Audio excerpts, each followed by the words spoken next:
¿Qué tal, familia? Espero que ya estén aquí con nosotros. Ya varios se conectaron y como habrán leído en la descripción de este video, hoy va a ser una reunión diferente. Vamos a tratar de responder preguntas teológicas, existenciales, espirituales, y le voy a pedir a Mac que venga de este lado para que me ayude a administrar las preguntas. Guapísima mi esposa, ¿verdad? Pues ya tengo aquí algunas preguntas, ya tengo varias muy buenas preguntas que me han estado mandando desde ayer en la noche que anunciamos esta dinámica. Ya tengo, no sé, unas 20 preguntas. Eh, puedo, puedo confirmar el propósito de esta reunión, que creo que no podría ser una buena prédica, un buen mensaje, si no es capaz de responder preguntas. E incluso el mejor mensaje es aquel que puede despertar nuevas preguntas en nosotros. Preguntas que no sabíamos que debíamos comenzar a hacernos. Preguntas que debíamos comenzar a hacernos a nuestra vida y hacérselas a Dios en el mejor de los casos. Si, si tú no tenías una de estas preguntas que vamos a resolver, probablemente ahora despierte nuevas preguntas. Creo que el peor de los mensajes es aquel que no resuelve ninguna pregunta. Eh, Creo que el, el ser una iglesia relevante, el ser una iglesia que resuelva las verdaderas preguntas, que resuelva los cuestionamientos de nuestro corazón, ese es el deseo de Segunda Milla. Lograr rascar donde hay comezón. Y entonces yo tenía en esta semana algunas preguntas que eh, ninguna tenía relación la una con la otra. Por eso salió esta idea de preguntarte a ti cuáles son tus preguntas. Suena redundante, pero esa es nuestra intención, saber qué es lo que tú quieres responder. Y encontré algunos patrones en las preguntas de Brenda, de Moni, de Paco, de Jesse. Y quisiera unir esas preguntas en el final de este mensaje en un solo tema. Eh, y hay algunas otras muy buenas preguntas que creo que son un poco más breves, profundas, pero más fáciles de aterrizar. Además de que tú puedas aquí preguntar en los comentarios algo bueno. Vamos a poner el ejemplo entonces, con la pregunta de Leilani, que, que preguntaba ayer en la noche: ¿cómo saber que mi corazón está dirigido por la voluntad de Dios y no por mi voluntad? Me parece una pregunta extraordinaria porque el, el deseo de responder, el deseo de hacer la voluntad de Dios está, está ligado con nuestra existencia cristiana. Queremos hacer lo que Dios quiere que hagamos. Pero hay cosas donde simplemente no hay una respuesta divina y mística de parte de Dios, como esto es lo que tienes que hacer, Leilani. Y creo que eso es lo divertido de la vida, que Dios te ha dado la oportunidad de decidir. A todos nos gustaría tener la respuesta eh, literal de lo que Dios quiere que hagamos. ¿Dónde debo de trabajar? ¿Dónde debo de estudiar? ¿Con quién me voy a casar? Eh, ¿Cuántos hijos debo tener? Y está entonces en la mesa la pregunta, dándonos la responsabilidad de tomar una decisión. Sería mucho más fácil escuchar una voz divina que te diga: este es el nombre, esta es la escuela, esta es la carrera, este es el trabajo. Lo que sigue en tu vida es este siguiente paso. Y quisiéramos descansar en eso. Es que Dios me dijo, porque al final si todo sale mal, sabes, pues Dios me dijo que lo hiciera. Es culpa de Él. Pero Dios es a veces tan cruel con nosotros que nos deja la oportunidad de elegir. Y entonces la responsabilidad es tuya. Eso no nos gusta aceptarlo, que la responsabilidad al final va a ser mía. Y creo que debemos comenzar a ver la belleza de eso. Que Dios te permite elegir muchas cosas. Mi pastor nos enseñaba que la vida es como un gran jardín que tiene límites y dentro de esos límites tú puedes tomar decisiones. Él quiere que a través de su palabra y me gustaría que las respuestas a estas preguntas pudieran venir de su palabra. Él quiere que a través de ella encontremos la belleza de lo que hay en ese jardín, las maravillas, los árboles, los frutos, eh, nuestra esposa, nuestros hijos, todo lo encontraremos en ese jardín, el trabajo perfecto está ahí. Y hay cosas que lo limitan. Y cuando tú descubres la Biblia, ves cuáles son esos límites. Y si nosotros nos ocupamos entonces de conocer cuál es su palabra, cuál es su corazón, no tendríamos preguntas de ¿será esto la voluntad de Dios o no será esto la voluntad de Dios? Porque nos daremos cuenta que mientras estemos en ese jardín tú puedes elegir cualquier cosa. Eso es hermoso. Lo que Dios quería entonces es que tú eligieras dentro de la belleza de todo lo que Dios creó lo que más te gusta. ¿Qué es lo que más te gusta? ¿Qué es lo que tú quieres? Él te ha dado la oportunidad de elegir lo que quieres. Entonces, reconociendo los límites, reconociendo esas barreras, esos límites que al final no son como algo eh, que culturalmente hemos dicho, es que Dios son solamente reglas y todo es malo para la religión.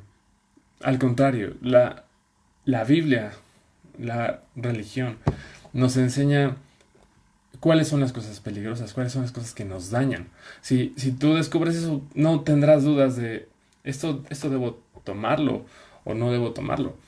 Tú sabes que eso está dentro de este maravilloso jardín que Dios creó o que eso está fuera del jardín que Dios creó. Y creo que una pregunta constante sobre ese tema es, ¿con quién debo casarme? Es una pregunta que nos gustaría que Dios respondiera así mágicamente. Y vamos a aplicarle a este contexto.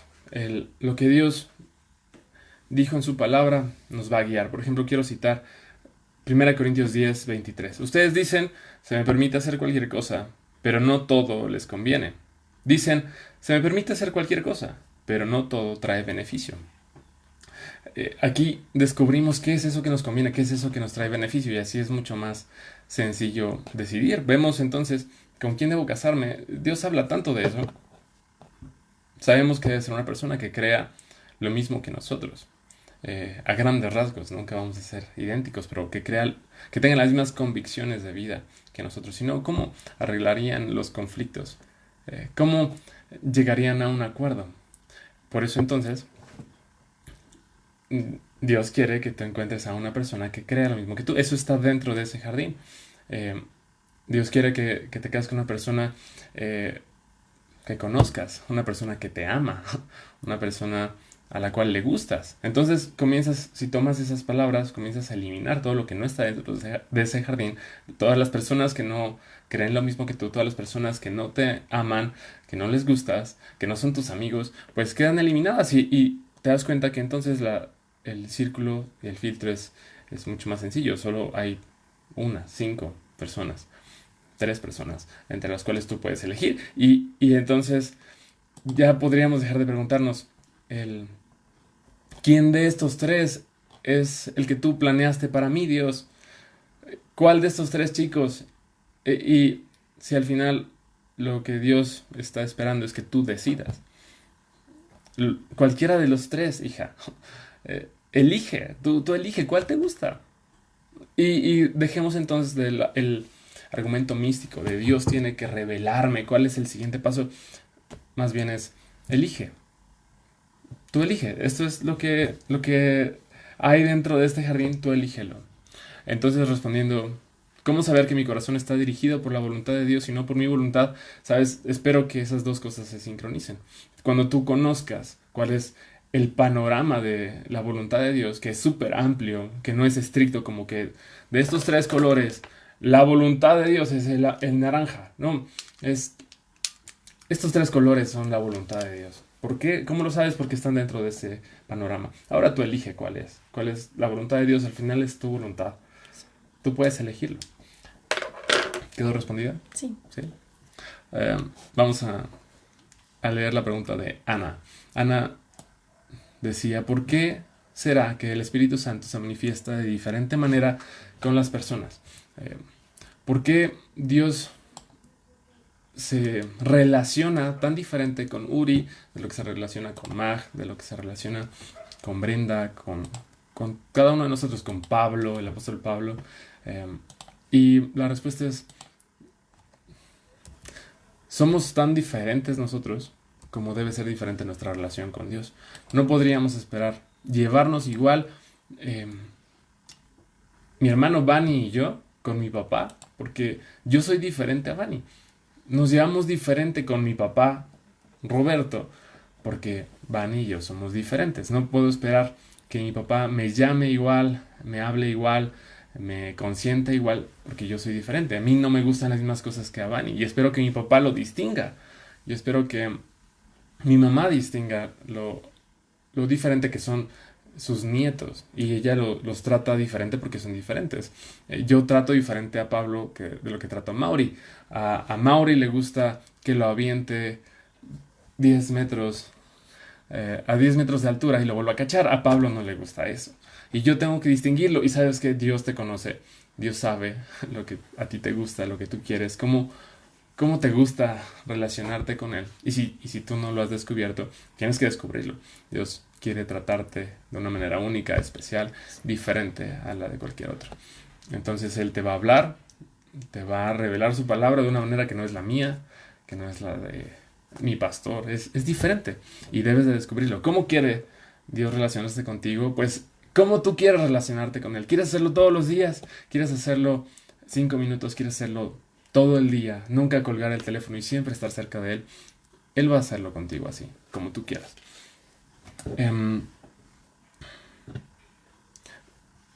Dice también Ana, ¿y si una persona que ya está muy relacionada con Dios, pero no se ha bautizado, es necesario que lo haga? ¿Y por qué? Este mandamiento del bautismo finalmente es un mandamiento que nosotros aceptamos hacer no porque nos salve, sino simplemente por obediencia. Jesús no fue salvo por bautizarse, él obedeció porque era necesario cumplir con ese requisito, el mostrarnos a nosotros que debíamos seguir esos pasos. Después, en el Evangelio se revela que nosotros debemos bautizarnos. Eso no nos salva, no nos acerca más a Dios, pero es un símbolo que cabe mencionar que lo que representa no es que seas limpiado de tus pecados. Muchos teníamos esa idea de que si tú te bautizas es porque el agua te limpia tus pecados, entonces es necesario hacerlo con un bebé. Pero si tú lees lo que significa a la luz de la Biblia, el bautismo lo que es un símbolo de que tú decides ser sepultado bajo el agua como una manera representativa, en lugar de ser sepultado en la tierra. Obviamente no vamos a sepultarnos en la tierra, sino, y imagínate eso, que hagamos bautismos en tierra. Enterramos personas vivas para demostrar que están muertos y después salen de la tierra para demostrar que ya son una nueva criatura. Eso es lo que significa básicamente. Entonces entramos en el agua para que todos vean, el cielo vea, el infierno vea, nuestra familia vea, que estamos dejando la vida antigua atrás. Entonces yo decido entrar en el agua como símbolo de Uri viejo está muerto, y ahora cuando salga del agua, fíjense todos, va a ser un nuevo Uri. Yo me comprometo delante de ustedes a ser diferente. El que ustedes conocían quedó atrás. Lo van a seguir conociendo mi pasado, de dónde vengo, pero ahora quiero comprometerme con ustedes que el que conozcan, que el que vean sea un hombre más parecido a Jesús. Por eso es necesario entonces bautizarnos. Y sí es necesario que lo hagamos, pero si tú, Ana, Dios no lo quiera, no amaneces el día de mañana y no te bautizaste, no pasa nada, tú irás al cielo. ¿Cuál es la siguiente, amor? Paco pregunta, ¿por qué Jesús y por ende el cristianismo pueden afirmar tener la verdad absoluta, por ejemplo Jesús al decir yo soy el camino, la verdad y la vida? Esa, esa pregunta tiene mucha conexión con las preguntas que habíamos escuchado y leído de, de Moni, de... ¿Puedes ayudarme tantito, no? De Brenda, de Jessie. Eh, Voy a retomar, si quieres ya publicarla. ¿Por qué Jesús puede afirmar tener la verdad absoluta y decir yo soy el camino, la verdad y la vida? Eh, Creo que la religión cristiana eh, a veces no es tan diferente de otras religiones en cuanto a al ego de decir yo tengo la razón. Y vamos a dejar a un lado estas palabras de Jesús para hablar de las palabras de la iglesia. O sea, Jesús dice determinantemente, yo soy el camino, la verdad y la vida. Pero la iglesia toma una postura muy orgullosa, que pierde el carácter de Jesús, de amor, de voy a ir por ti. Yo soy el camino, pero voy a acercarme a ti. Yo soy la vida y voy a acercarme a ti.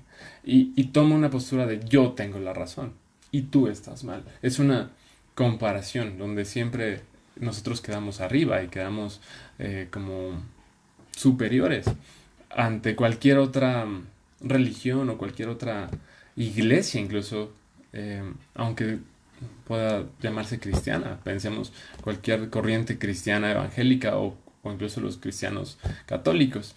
El cristianismo ha tomado una postura que no era la postura de Jesús. Y quiero tomar las preguntas.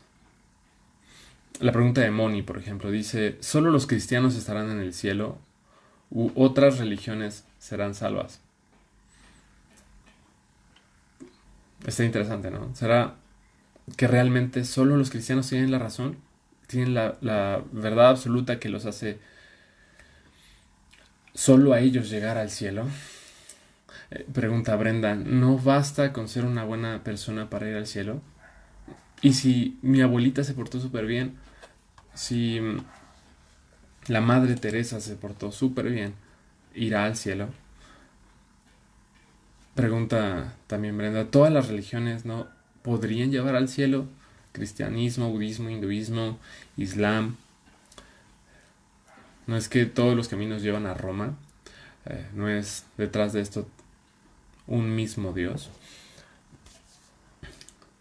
Mientras Mac va compartiendo esas preguntas, me gustaría llevarte al libro de Romanos. Es un libro increíble. El libro de Romanos, desde el capítulo 1, tiene una gran intención y es hablar de la justificación del hombre. ¿Y qué significa justificación? Es cambiar el concepto de ser pecadores por ser justos, ser destinados a una muerte eterna por ser ahora acreedores de una vida eterna. Esa es la justificación. Y para eso comienza diciendo todos estamos perdidos, todos. Todos hemos pecado, todos hemos sido destituidos de la gloria de Dios. Y aquí empieza a mencionar dos términos muy importantes. El término de los judíos, que son los que conocían al Dios real, al Dios de la Biblia, el único pueblo que tenía una herencia, que tenía una promesa, aparentemente, y ahora a los gentiles, todos los demás, nosotros que no creíamos en Dios. Y aquí podemos incluir entonces a los que mencionaba Brenda, a los budistas, hinduistas, musulmanes, toda otra religión es incluida en el concepto de gentiles. Eh, Jesús habla de cómo nos hemos desviado, cómo hemos perdido todo, desde los más judíos, incluso, primero asienta, todos somos culpables. Todos somos culpables por estar lejos de Dios, pero especialmente los judíos, porque los judíos tenían la ley y tenían todo el conocimiento de cuál era el modelo correcto para vivir. Deja descubierto que el hombre está invadido de maldad, por lo tanto toma decisiones incorrectas y está desviado. Y va avanzando y va demostrando que estamos guiados por esa maldad en nosotros. Por eso dice Pablo, ¿quién me librará de este cuerpo de muerte? Estoy destinado a hacer siempre lo malo. En el capítulo 8 habla de cómo el espíritu es la solución para ese mal. Pero a partir del capítulo 9 habla de este problema. De este problema de salvación. ¿Quiénes son los que se van a salvar? ¿Quiénes son los que al final irán al cielo? ¿Serán los judíos o serán los gentiles? Y aquí creo que podríamos hacernos cambiar de papeles. Y en este contexto donde se escribió Romanos, los judíos decían, los gentiles no van a entrar al cielo. Ellos no se lo merecen. Y ahora creo que aplica para nosotros, los cristianos diciendo, los de las otras religiones no van a entrar al cielo. Solo nosotros los cristianos. Esta postura nuevamente guiada por el ego, donde olvidamos los valores más importantes de Jesús, el amor y la humildad. Por nosotros somos los que tenemos la razón. Somos los que tienen al Salvador. Los judíos decían, nosotros tenemos la promesa, tenemos la Biblia, la Torá. Y ahora los cristianos dicen, nosotros tenemos la verdad absoluta. Los demás no la tienen. Y me gustaría leerte algunas palabras. Si tienes por ahí tu Biblia,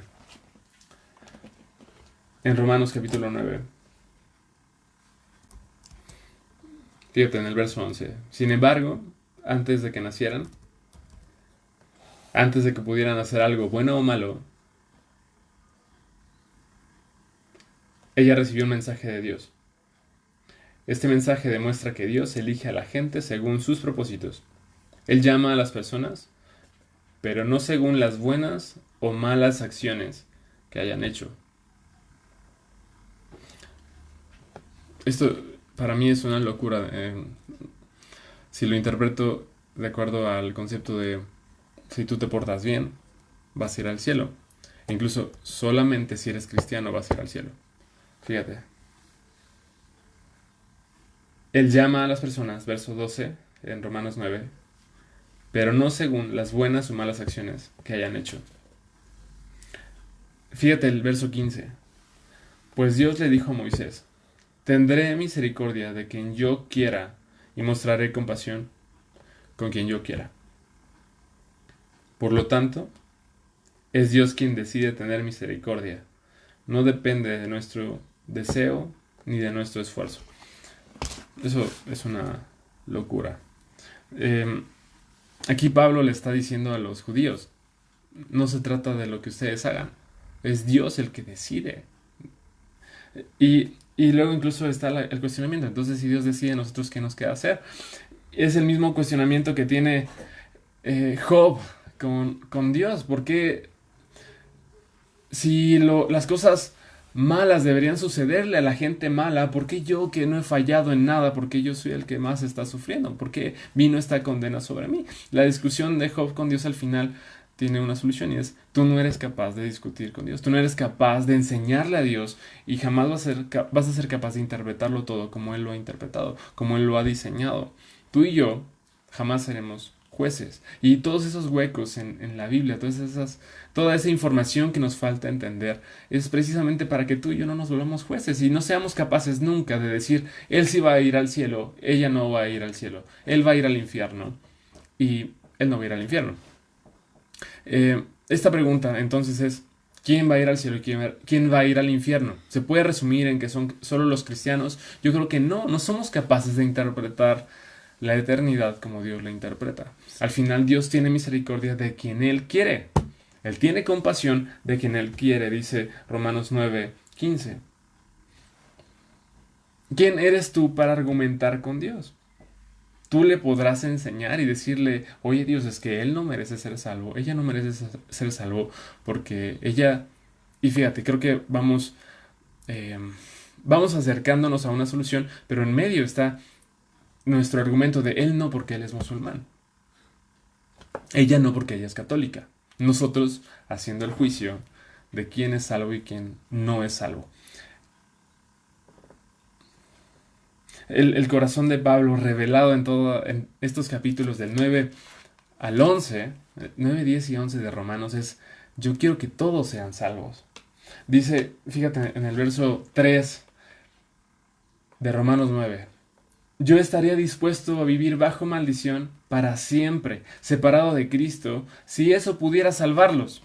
El verdadero corazón de la iglesia no debería ser juzgar, ellos no van a ir al cielo, sino debería ser, yo estoy dispuesto a ser maldito, a separarme de Cristo, si eso de alguna manera pudiera salvarlos a ellos. Hay una falsa religión que simplemente juzga, esos no se van a salvar, porque ellos son católicos. Ellos no, porque no creen en Jesús. El corazón del cristiano verdadero, como Pablo, es, tengo que hacer lo que sea para que ellos sean salvos. Yo no te puedo explicar, está tratando de decir Pablo, quién va a ser salvo. Hay una predestinación, sí. Hay un libro en el cielo donde dice quiénes se van a salvar. Sí, ya está escrito. Ya está escrito quiénes van a ser salvos. Pero yo, Pablo, no te puedo explicar cómo, ni cuándo, ni dónde. Solo te puedo decir que yo anhelo que todos ellos sean salvos. Que los musulmanes, que los hinduistas, que los del Islam, todos los católicos, todos los testigos de Jehová, los mormones, todos se salven. Y continúa su corazón revelado. La salvación es para todos, dice en el capítulo 10. Voy a leerte cómo empieza el capítulo 10. Porque creo que todas estas preguntas, son como 4 preguntas, se pueden responder a la luz de Romanos. ¿Quiénes se van a salvar? Primer versículo del capítulo 10. El profundo deseo de mi corazón es que los israelitas lleguen a ser salvos. Entonces, estamos entendiendo, ellos no iban a ser salvos, pero yo deseo que sean salvos. Yo sé que ellos tienen un gran entusiasmo por Dios, pero es un fervor mal encausado, pues no entienden la forma en que Dios hace justas a las personas ante Él. Se niegan a aceptar el modo de Dios, y en cambio se aferran a su propio modo, de hacerse justos ante Él, tratando de cumplir la ley. Sin embargo, Cristo ya cumplió el propósito por el cual se entregó la ley. Como resultado, todos los que creen en Él son hechos justos a los ojos de Dios. Aquí podemos entonces señalar, la mayoría de religiones está tratando de justificarse, tratando de hacer lo correcto para llegar al cielo, para llegar a la eternidad, para llegar a Dios. Eso debemos tener claro todos, que no es el camino correcto. Pablo está entonces resolviendo, todas las religiones entonces llevan al infierno. Mira, el querer llegar al cielo portándote bien no es el camino. Al final va a unir los puntos, pero primero, no es el camino. El camino correcto, aún para los cristianos que tratamos de hacer todo bien para llegar al cielo, el camino correcto es confiar en Dios. No hacer todo bien, es confiar en Dios. La salvación es para todos, dice el siguiente subtítulo. Y dice, pues Moisés escribe que la ley exige obediencia a sus mandatos para que una persona llegue a ser justa ante Dios, pero el modo de la fe para ser justos, para hacernos justos ante Dios, dice, y quiero que te saltes a el verso 9, si declaras abiertamente que Jesús es el Señor y crees en tu corazón que Dios lo levantó de los muertos, serás salvo, pues es por creer en tu corazón que eres hecho justo a los ojos de Dios. Y es por declarar abiertamente tu fe que eres salvo. Verso 13, pues todo el que invoque el nombre del Señor será salvo. Entonces, la salvación plena efectivamente venía por creer en Jesús, por creer y confesar con tu boca que Jesús es Dios. Pero mira, por favor, el versículo 14, eso no es suficiente. Ve la pregunta, pero ¿cómo pueden ellos invocarlo para que los salve si no creen en Él? Ok, entonces, ¿los que no crean en Jesús no van a ser salvos? Efectivamente, hasta este punto. Pero esta pregunta que hace Pablo es la que también estoy seguro que está en el corazón de Dios. Ok, a ver, hijos, los que crean en Jesús van a ser salvos, sí. Pero, a ver, iglesia, ¿cómo rayos van a creer en Jesús si no creen en Él? Y espero incluir a personas que estén viendo este video que no crean en Jesús, pero están viendo este video. Y digo, sí, el camino al cielo es creer en Jesús, pero ¿cómo podrías cómo podrías confesar con tu boca que Jesús es Dios si tú no crees en Él? Y vuelvo a preguntar, y creo que eso es una pregunta de Dios para nosotros, ¿y cómo pueden creer en Él si nunca han oído de Él? ¿Y cómo pueden oír de Él a menos que alguien se lo diga? ¿Y cómo irá alguien a contarles sin ser enviado? ¿Tú crees que de esto no es consciente Dios? Yo creo que eso está aquí porque Dios es consciente del abismo de conocimiento de Él que hay en el mundo. Al final de los tiempos, yo no podría interpretar, dice en Eclesiastés, Dios ha puesto eternidad en el corazón del hombre sin que él alcance a entenderlo. Tengo por aquí un versículo que dice en el capítulo 11:33, qué grande es la riqueza, la sabiduría y el conocimiento de Dios. Es realmente imposible para nosotros entender sus decisiones y sus caminos. Yo no podría explicar cómo al final Dios sabía y Dios sabe que muchas de las personas que han vivido y muerto a lo largo de los milenios no conocieron de Jesús. ¿Y quién soy yo para decir ellos no irán al cielo? Si aquí mismo Dios está diciendo, ¿cómo van a creer en mí? Sí, el camino es creer en mí, pero ¿cómo van a creer en mí si nadie les ha contado de mí? ¿Cómo irá alguien a contarles si no fueron enviados? Entonces, quiero redirigir todas estas preguntas de ¿serán salvos aquellos del otro lado del mundo? A la verdadera pregunta que debería hacerse la iglesia. ¿Cómo van a creer si no hay quien les cuente de Jesús? Si tú realmente crees en el mensaje de Jesús, tu pregunta debe ser, a partir de ahora, ¿cómo voy a hacer para que esas personas crean en Jesús? Quiero reforzar este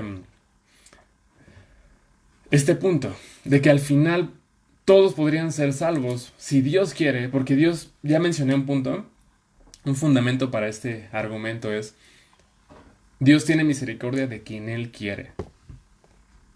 Él al final puede tener misericordia de tu padre que partió, que murió y que nunca escuchó el mensaje de Jesús, que murió siendo católico. Él podría tener misericordia, porque Él tiene misericordia de quien quiere. Y aún más, quiero reafirmarlo. Dame un segundo, déjame encontrarlo.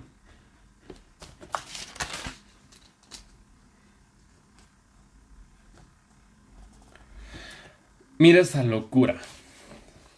Romanos 11:25. Romanos 11:25. Mis amados hermanos, quiero que entiendan este misterio para que no se vuelvan orgullosos de ustedes mismos. Otra vez, el punto es que no seas un orgulloso que piensa tener la razón, sino una persona humilde que piensa llevar la razón a otros. Y parece una paradoja. Quiero que entiendas un misterio. Sabes que no se puede entender. Al final no se puede entender, pero quiero que lo entiendas. Y quiero citar Deuteronomio 29:29, que dice: las cosas secretas, las cosas ocultas pertenecen a Dios, pero las reveladas pertenecen a nosotros y a nuestros hijos. Lo que quiere decir, y te lo voy a leer en Reina Valera, perdón, en NTV, dice: el Señor, nuestro Dios, tiene secretos que nadie conoce. No se nos pedirá cuenta de ellos. ¿Sabes? No se te pedirá cuenta de aquellas cosas que no entendemos, que nos preguntamos y que no viene la respuesta en la Biblia. Y retomo esa pregunta de Leilani. ¿Cómo sé cuál es, si esto es la voluntad de Dios? Oye, si Dios no te lo ha mostrado, tampoco vas a dar cuenta de eso. Tú das cuenta de lo que Él ya te ha mostrado. Y ahora se complementa con la segunda parte. En NTV dice: sin embargo, nosotros y nuestros hijos somos responsables por siempre de todo lo que se nos ha revelado. Hay cosas que tú no comprendes acerca de la voluntad de Dios, pero hay cosas que sí comprendes. Ocúpate de eso. Ocúpate de lo que ya sabes, de lo que Dios ya te ha mostrado, y hazlo.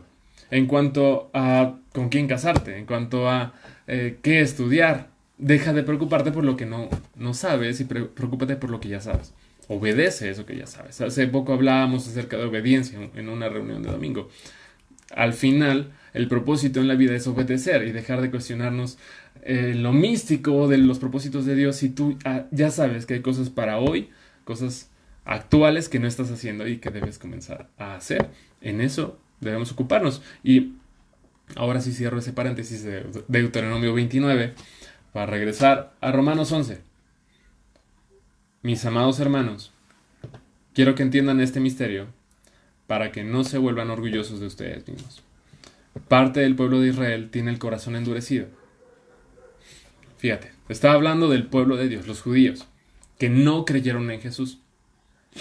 Si aplicamos rigurosamente en conceptos humanos lo que dice Romanos 10, 9 y 10, los judíos no serían salvos, porque no han confesado con su boca que Jesús es Dios.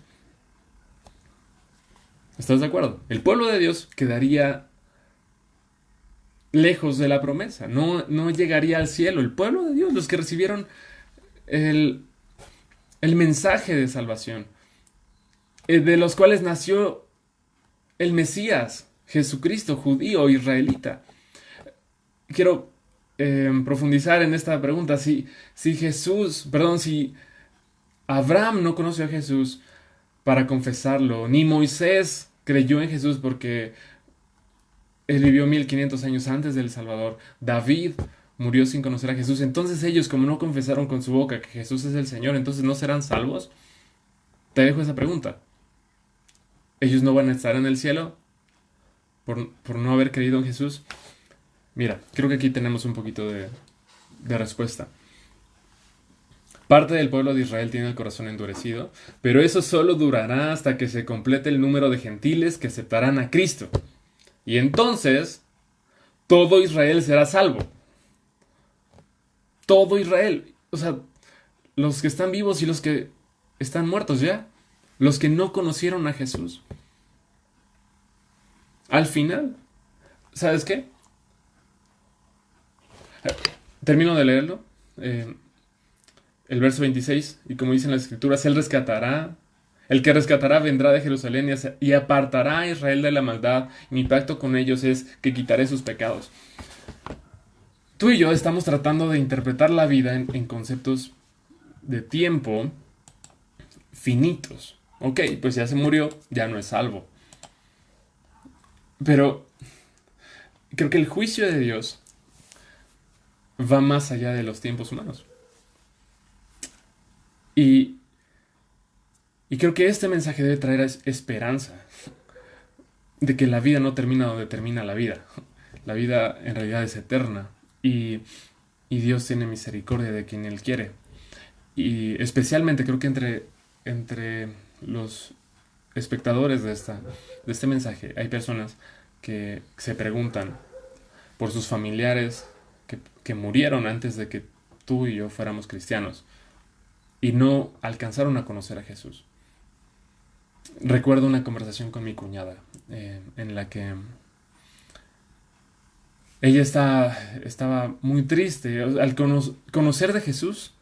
En una etapa sé que fue esperanza para ella, fue salvación, pero también fue dolor por pensar que su mamá, que murió cuando ella tenía 23 años, antes de conocer a Jesús, que su mamá estaría en el infierno porque ella no confesó a Jesús como su Salvador.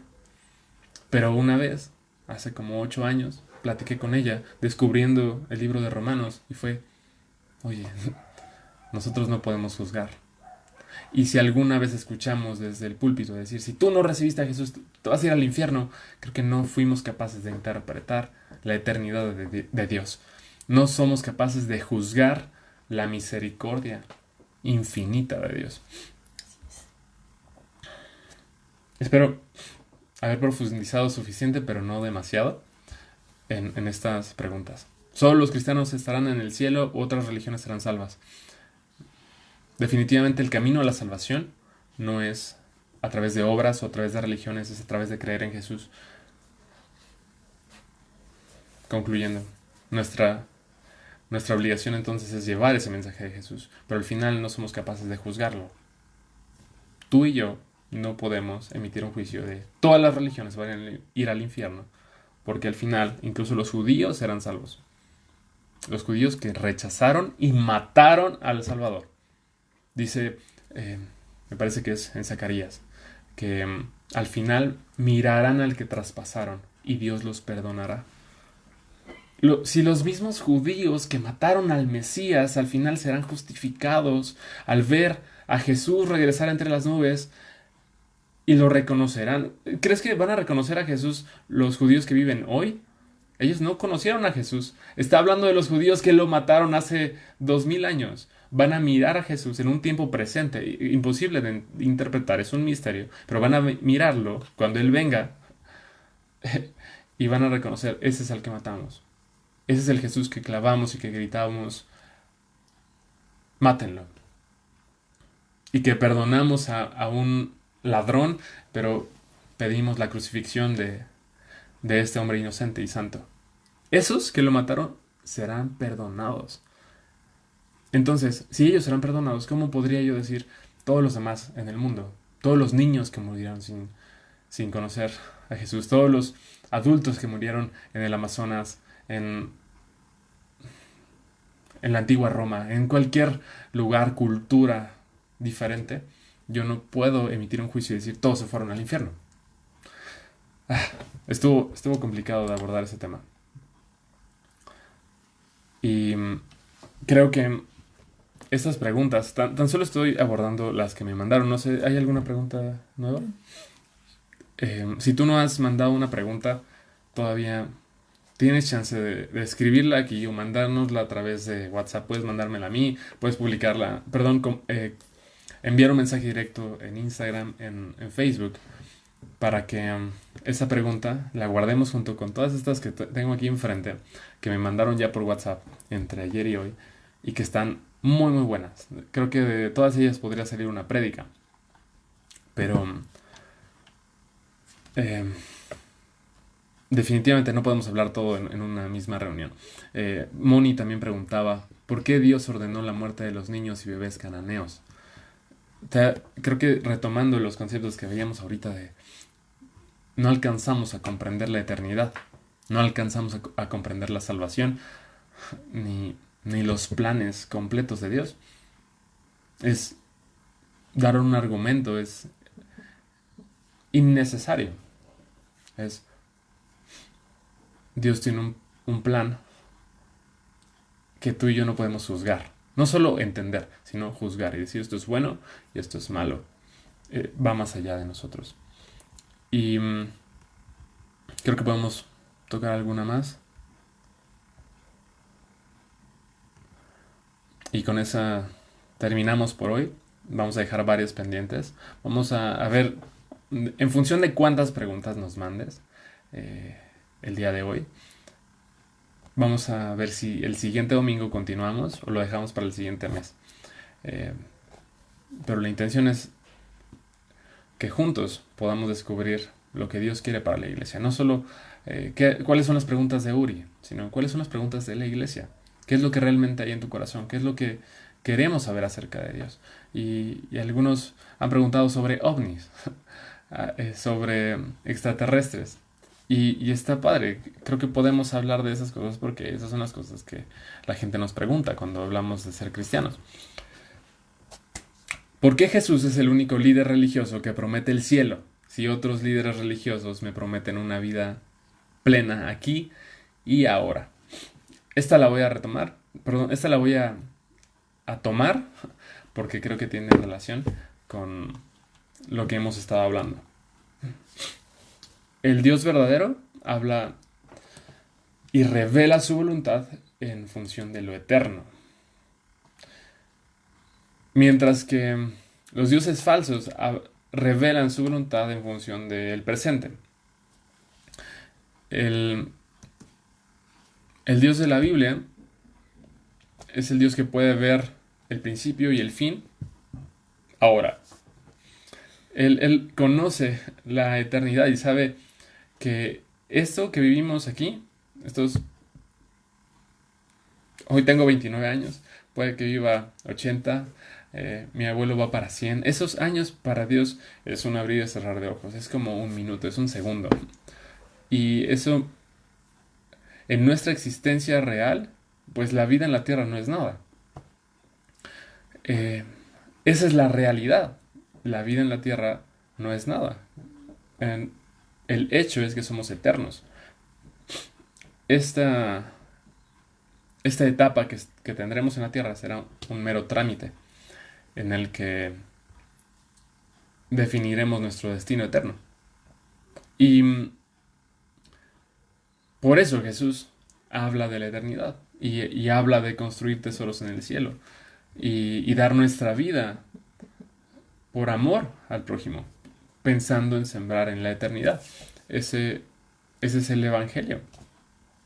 Estar dispuesto a sufrir el agravio, a perdonar, a amar a tu suegra, porque entiendes que la vida en la tierra no es nada. En realidad la vida es lo que hay después de la muerte. Y, y lo más maravilloso es que Dios quiere que disfrutes el camino. Vamos a una tierra prometida, pero mientras yo voy a estar contigo. Podrás, dice Jesús, en este mundo tendrás aflicción, pero confía porque yo ya he vencido al mundo. Estoy contigo todos los días hasta el final de los tiempos. Siempre voy a estar contigo. Y aquí tengo una vida llena de promesas para ti. Una vida donde dice Jesús que el enemigo nos ha dado muerte y el pecado ha traído muerte, pero yo he venido a darte vida, vida abundante. Dice su palabra que si Dios no nos negó a su Hijo, cómo nos habría de negar junto con Él todas las cosas? En la vida, en la tierra, hay una vida también de promesa, de abundancia, de riqueza, de sabiduría, de prosperidad, que Dios quiere que aún tú seas capaz de despreciar por amor a otros.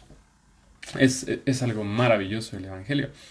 Dios quiere que cumplas un propósito aquí, en la tierra, aunque no se trataba del propósito en la tierra, se trata del propósito que hay después de la tierra. Entonces, Jesús, el que promete una vida más allá de los beneficios presentes. Y vamos a dejarlo hasta ahí. Espero seguir recibiendo mensajes tuyos. Gracias por acompañarnos. Estoy tratando de darle un vistazo a los comentarios. Eh, Ayúdanos a que este mensaje llegue a otras personas. ¿Y te parece si para terminar oramos por estas palabras y por nuestros diezmos? Tú me ayudas con la oración por los diezmos y ofrendas, sin necesariamente ver un versículo ni nada, solamente vamos a orar. Señor Jesús, gracias porque sé que has usado estas preguntas para hablarnos, has usado tu palabra para revelarnos algo nuevo, algo fresco, y te pido que eso cambie nuestro entendimiento y así cambie nuestra vida, cambie nuestra forma de caminar, nuestra forma de hablar, nuestra forma de vivir, de relacionarnos con otros y seamos convertidos en personas que aman, personas que disfrutan, personas que son generosas. Dios, ayúdanos a ser aquellos que comparten de tu amor, que ayudan a otros a creer en Jesús. Te pido que las personas que amamos puedan conocerte, pero quiero retomar tus palabras, ¿cómo van a conocerte sin haber quien les hable de ti? ¿Y cómo alguien les hablaría de ti si no son enviados? Te pido, Dios, que hoy podamos con estas palabras enviar a, a los miembros de Segunda Milla a hablar de Jesús Sí. y que cada espectador de esta reunión comience a hablar de Jesús, comience a compartir de su amor y ayudar a otros, sin importar su religión, su condición, a recibir las buenas noticias. En el nombre de Jesús. Amén. Amén. Y Dios, queremos poner nuestro corazón en tus manos, Señor. Esta parte de generosidad que tú has puesto en nuestras vidas, Señor, como iglesia, como Segunda Milla. Dios, queremos ponerla delante de ti. Ayúdanos a ser fieles a ti y a tu iglesia, a, a expandir el evangelio por medio también de nuestra generosidad.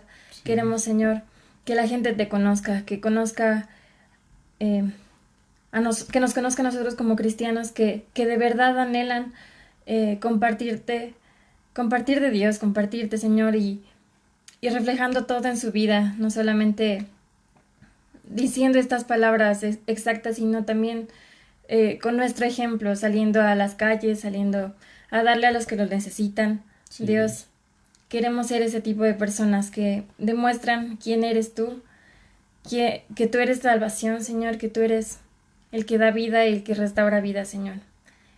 Ponemos en tus manos estos diezmos y ofrendas, Señor.